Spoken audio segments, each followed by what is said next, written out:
Voilà, bienvenue sur ma chaîne pour que je vous fasse le test du AlphaWiz X1. Alors là, je vous donne un petit aperçu du vélo une fois qu'il est plié. Alors il rentre facilement dans un coffre. Ah, je suis désolé pour le bruit, mais bon, il y a toujours des fans de tuning. Il rentre facilement dans un coffre de voiture. Voilà, on va vous faire en démo. Je vais poser le téléphone et je vais vous faire en démo le dépliage pour vous faire montrer la simplicité et la rapidité du dépliage. Prenez le cadre. Voilà. Faire attention que les pédales ne soient pas dans le guidon. Voilà. Voilà. Donc dans un premier temps, le plus difficile, qui reste quand même relativement simple, c'est de replier le cadre. Donc, voilà. Là après vous avez les pédales avec un simple clic qui revient. Ici on déplie la selle à sa hauteur. On referme le clips. Le guidon, c'est un peu les mêmes systèmes que les trottinettes Xiaomi 365. Voilà. Ensuite, vous n'avez plus qu'à régler la potence. Et là, vous avez votre vélo qui est déplié, prêt à partir. Petite béquille sur le côté pour pouvoir le poser. Et voilà. Et donc voilà, une fois le AlphaWiz déplié, donc vous avez le petit phare à l'avant qui éclaire super bien la nuit, il est super visible. Vous avez le pédalier ici. Ensuite, le système de fermeture, voilà, avec une sécurité ici qui vous permet donc qu'il ne se déplie pas. Voilà. Les deux garde-boue qui sont vraiment cheap, hein. Franchement, ils ont été mis là histoire de dire d'avoir été mis là. Là c'est le moteur, pas très puissant, mais il suffit pour faire ce qu'on a à faire en ville. Faut pas non plus, c'est pas un vélo qui allie vitesse et performance. C'est un vélo compact qui permet de dépanner et puis de faire quand même pas mal de petits trajets. Puis vraiment, ce qui est sympa, c'est une fois déplié, on est quand même bien. Le diamètre des roues est quand même convenable pour faire la plupart des choses, monter les trottoirs. Voilà, vous avez ici le compteur de vitesse. Voilà, qui est assez lumineux. Vous voyez, en plein jour, on voit quand même ce qui se passe à l'écran. Là, faut pas se fier à la restitution parce qu'on voit encore mieux au naturel. Voilà, voilà, vous avez le petit frein, le petit klaxon, les deux freins avant qui sont bien réglés, mais bon, la facilité pour les réglages, vous voyez, vous avez toutes sortes de clés. Il suffit juste de tirer ici avec une clé Allen, de tirer un peu pour pouvoir faire les réglages. Voilà. Là, vous avez donc les kilomètres parcourus, les kilomètres donc sur ce circuit, mais que j'ai pas encore fait. Le voltage qui reste dans la batterie, le temps depuis que vous avez allumé le calculateur, les kilomètres totaux, voilà. Et avec ceci, vous avez donc le niveau d'assistance. Voilà. Et ici, vous avez l'indicateur de batterie qui est ici. Notez donc la petite béquille qui est vraiment appréciable. Elle nous permet de mettre dans le vélo quand vous n'êtes pas dessus. À noter aussi, vous voyez l'espèce de petite châssis en dessous qui permet donc de ne pas faire jamais toucher le plateau quand vous le refermez et que vous le posez à même le sol. Et donc ça fait en guise aussi un peu de trépied, comme ça le vélo a une petite stabilité dans le coffre. Voilà. Là c'est du costaud, ça c'est la prise d'électricité avec ce petit truc garde-boue qui laisse entrevoir que c'est étanche. Bon après je sais pas, j'ai pas encore fait ce qu'il fallait faire pour vous dire s'il est réellement étanche sous la pluie, mais bon, pour le ruissellement léger, je pense que ça peut aller. Voilà, vous avez le petit réflecteur arrière. Ça aurait nécessité de mettre une petite lampe pour la nuit, mais bon, après, on peut anticiper avec le gilet. Là, vous avez aussi une connectique d'USB, donc je pense que c'est pour faire les mises à jour de l'ordinateur de bord, mais bon, je pense qu'il n'y en aura pas. Et voilà, donc je vais prendre la route. Bon ben voilà, c'est parti, les premiers coups de pédale. Là pour l'instant je suis sur de l'asphalte. Alors le vélo se comporte réellement bien.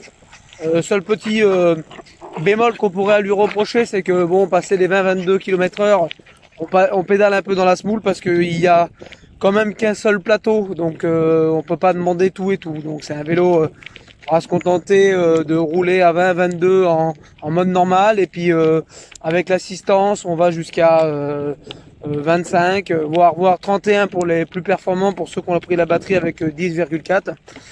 Aussi un petit détail, c'est qu'il y a plusieurs personnes qui ont obtenu un regain de puissance et un regain de vitesse par rapport à la deuxième charge. Donc il semblerait qu'au début les batteries doivent pas être bien calibrées, et que quand vous chargez, donc on obtient un meilleur. Mais bon, ceci reste quand même relativement bien. Donc voilà, vous voyez que en pédalant normal, donc là je vais aller un petit peu, voilà, je suis à 10, 11, 12, là 13, 14 km/h. Voilà, là je suis en train de pédaler assez rapidement, je suis à 17 km/h. Bon, je suis sans assistance, hein, parce que on peut régler l'assistance pour qu'elle se mette en route avec le pédalier, qu'elle se mette en route à un certain temps, qu'elle se mette en route juste avec le levier de vitesse qui est côté sur le guidon côté droite. Donc moi je l'ai mis pour quand je pédale, il n'y ait pas d'assistance, et que quand je veux mettre l'assistance, j'ai besoin d'accélérer comme une moto. Bon voilà, on est reparti, donc voilà. Donc là je vais essayer de vous faire montrer un peu ce qu'il a dans le ventre avec l'accélération, si je me fais pas bouffer par mon chien, qui sera très énervé. Donc là je suis vous voyez, je suis juste en assistance pure, donc je pédale pas. Ce qui est très dur de pédaler, hein, vous voyez, j'arrive facilement aux 30 km/h. Voilà. Ça va relativement vite, vous voyez, le chien ne supporte pas trop. Donc il a tendance à vouloir me mordre. Voilà, et puis donc quand vous voyez, si par exemple je vais donner à fond avec sans assistance, juste avec le pédalier,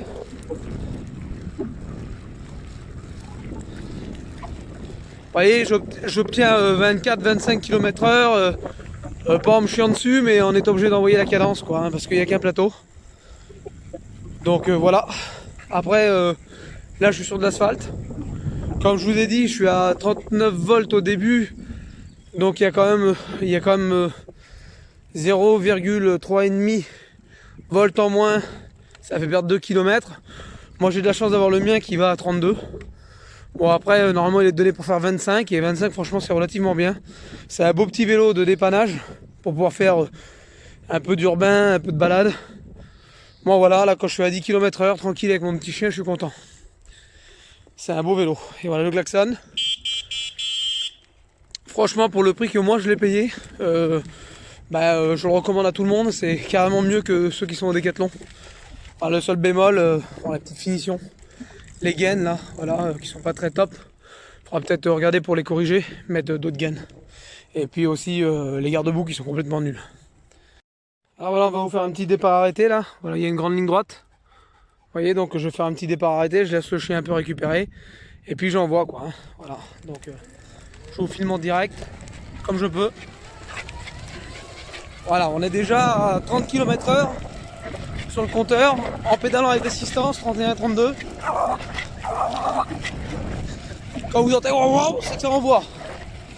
Voilà, je suis monté à 34 km/h au compteur. Donc l'air descend.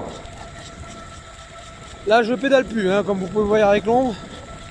L'assistance se maintient. Il y a les léger plat qui arrivent. Hop, ça monte.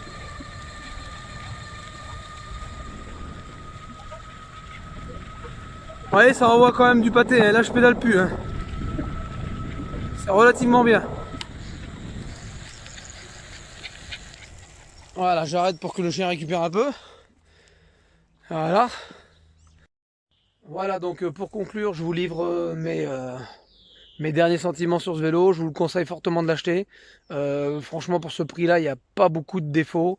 Il se plie vraiment compact, il rentre facilement dans les coffres de voiture. Il se déplie vraiment bien, c'est bien pensé. Je veux dire, même pour aller de 20 à 30 km/h comme ça, là, c'est largement suffisant en ville, et puis pour se balader dans les campagnes en loisir. Bon, c'est pas un vélo de compétition pour faire de la vitesse, mais bon, si vous réglez comme moi l'assistance au guidon, vous pouvez facilement aller jusqu'à 60-70 km d'autonomie en mixant effort plus assistance. Donc vraiment pour aller à 20 km/h, c'est super bien pensé. Par contre, le fait qu'il n'y a qu'un seul plateau et qu'une seule vitesse, c'est un peu galère. Dépasser 22 km/h, on pédale vraiment dans la choucroute pour pouvoir avancer. Faut prendre ça en compte si vous êtes un fanat de vitesse. Deuxième petit bémol, les garde-boue, mais bon, c'est pas gênant, on verra quand il pleut, parce que je pense que c'est un véhicule qui n'est pas fait pour pouvoir utiliser quand il y a des grosses intempéries, voir quelques gouttelettes, des petits ruissellements, ça peut peut-être aller, mais je pense qu'il faudra vraiment essayer de faire attention au vélo, parce que on voit nettement qu'il peut y avoir des infiltrations d'eau dedans, quoi. Voilà. Donc je vous conseillerais de l'acheter. Vu que je suis débutant, essayez de me glisser un petit pouce et puis un petit partage. Je vous ferai un peu des tests de tout ce que j'achète, de tous mes téléphones, vidéos, tout ça pour voilà. Veuillez être indulgent, c'est mes premières vidéos, je vous remercie. Allez, bye bye. Bon, un petit complément d'information, il y a aussi, si vous restez appuyé sur le bouton moins, pendant 3-4 secondes, vous avez le mode piéton qui se met en route, donc ça maintient 5 ou 6 km/h, ça nous permet de pouvoir rouler sur les trottoirs sans vraiment gêner les piétons, on se met à la bonne allure, c'est bien, c'est comme ça quand vous accélérez un peu au pédalier, l'assistance elle se désengage à 6 km/h et puis quand vous arrêtez de pédaler, elle se remet à 6.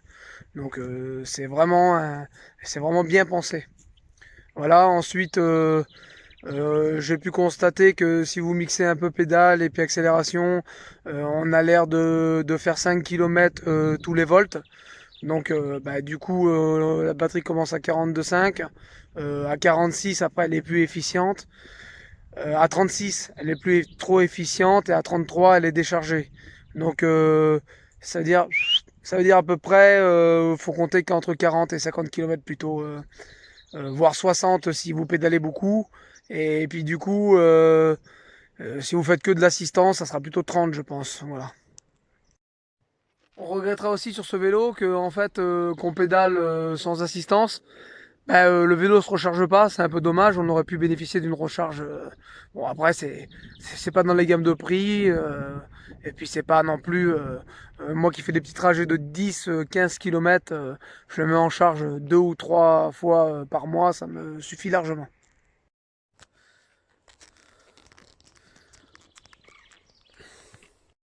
Bon voilà, dernier petit test, on va vous le faire au niveau. Attendez, hein, hop là. Dernier petit test, on va le faire au niveau du freinage. Donc voilà, je vais montrer avec quelle gamme de vitesse on arrive en pédalant un peu. On est vite à 30 km/h. Et là, je vous fais un freinage. Et voilà, on s'est arrêté. Il faudra calculer la vidéo, mais je pense qu'on a refait un freinage en 2 petites secondes.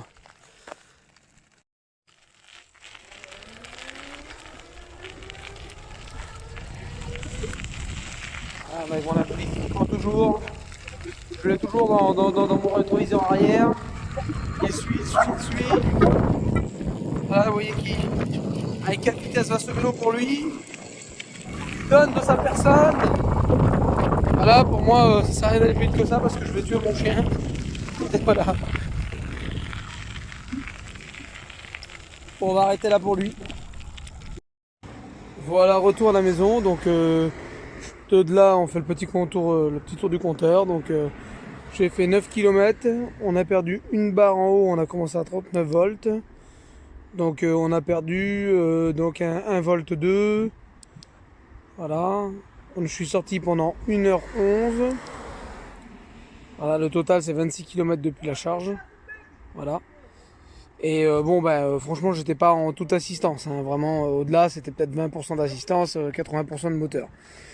Bon, il en résulte que pour faire des petits trajets d'une demi-heure, la selle est vachement confortable. Par contre, pour 1h11, je commence à avoir un petit peu mal au cucu. Mais bon, chose normale à peu près. Donc prévoyez si vous faites des sorties de plus d'1h30 de mettre encore un rembourrage.